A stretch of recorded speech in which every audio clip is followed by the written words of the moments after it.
วนสวนวันสวนแก้มน้องไม่นวลสวน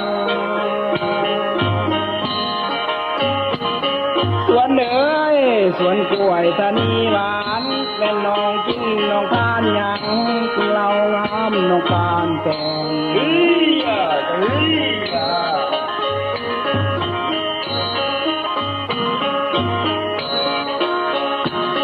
บุญสู้อ้ายนี่ล้ำบ่เป็นแล้วเป็นแล้วก็การผ่านเพิ่นมาหาเจ้านางอ้ายนี่ล้ำบ่เป็นแล้วตอนนั้นย่าเพิ่นมาบอกสินสาตาเพิ่นบ่ได้สิล้ำให้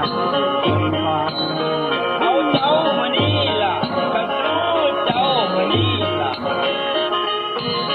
ผู้เพียนเจ้าผู้นางอยู่ไกลอยู่ไกลน้องพรแพงน้องงามหลายต้องมาจบแต่นอนางสิยาลงและนอนองจมปองยับมาหน้ามันทั้งนี้เจ้าน้องเปลืองน้องปิ่นหน้า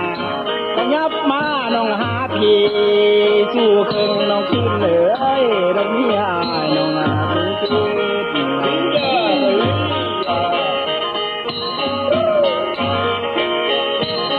จังไหนท่านเวลาเพียนผู้ดีเอ้ยว่าบ่มีน้องผัวสอนผัวสอนน้องกุ๊บขิวสั่งมาลาน้องผลตาสั่งมายองเพียนหนาเจ้าเพียนหรือไปให้น้องต่อสู้น้องแก้มหัวยาวเอาเบิ่งอันเม็นฟ้าห้องห่างยับนี้น้องยับน้ำรู้เพียนกันพุ่งขาน้องอย่าห้องน้องพุ่งทองน้องยา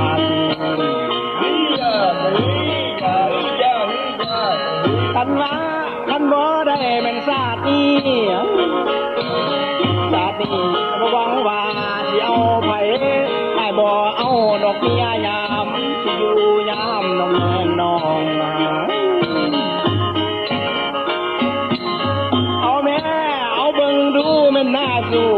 ดอกหมูเพียนสู้เพิ่นสาว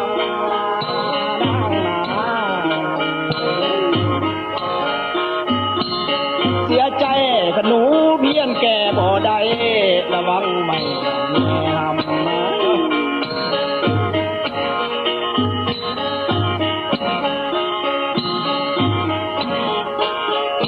เฮ้ยน่ะเอาเจ้าวันนี้น่ะเอาเจ้าวันนี้น่ะ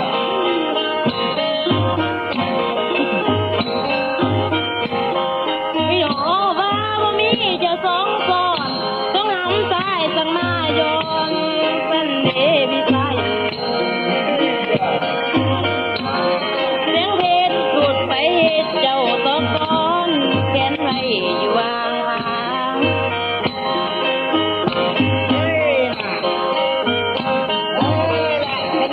เนื้อไอ้ว่าบ่มีเจ้าสองซ้อน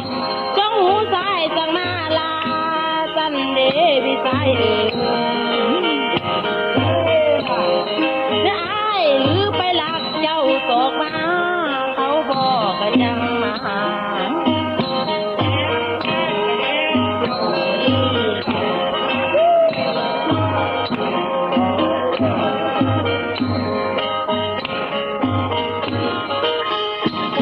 ผู้เพียนละว่าจังอะไรน้องตึงทิ้ง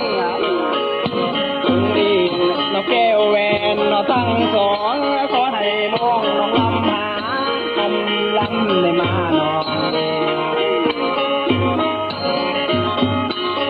จังได้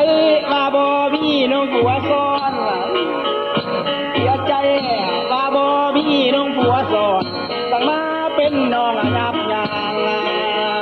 เพียนเหนือเสียใจ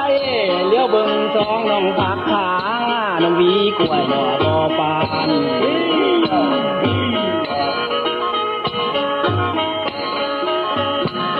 เอาเบิ่งดูมันหน้าน้องลูกสาวเพียน หันแล้วจะไม่หนา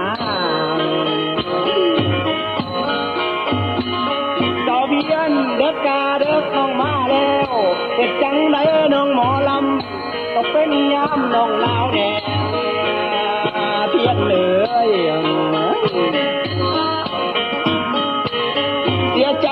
มันมาแย่ตั้งแต่อายดอกเมียสอนกระนมดูเพียนขนายมีน้องเมียซ้อนคัดมาน้องคือฟอมสองมาคือกาตางเพียนเด้อจังใดสิคัดมาดังของตาน้ำตาน้องต้องเห็นอันโอ้โอ้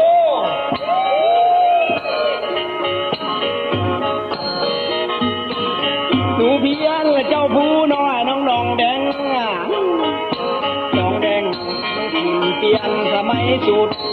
แต่เห็นน้องคนมากระบองามน้องคือน้องดูเบียนขันน้องว่าน้องจังสันลำยักยับน้องเขาไก่น้องเอาไหลน้องสนสิกันบ่กลัวน้องความผิดที่โดดตำเอาเดียวนี่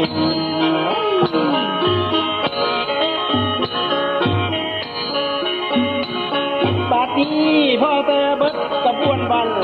ก่อนเจ้าอันอายสีถวยนางเอ้ยปันว่าเสื้อผ้าพ่อน้องสอนี้เนี่ย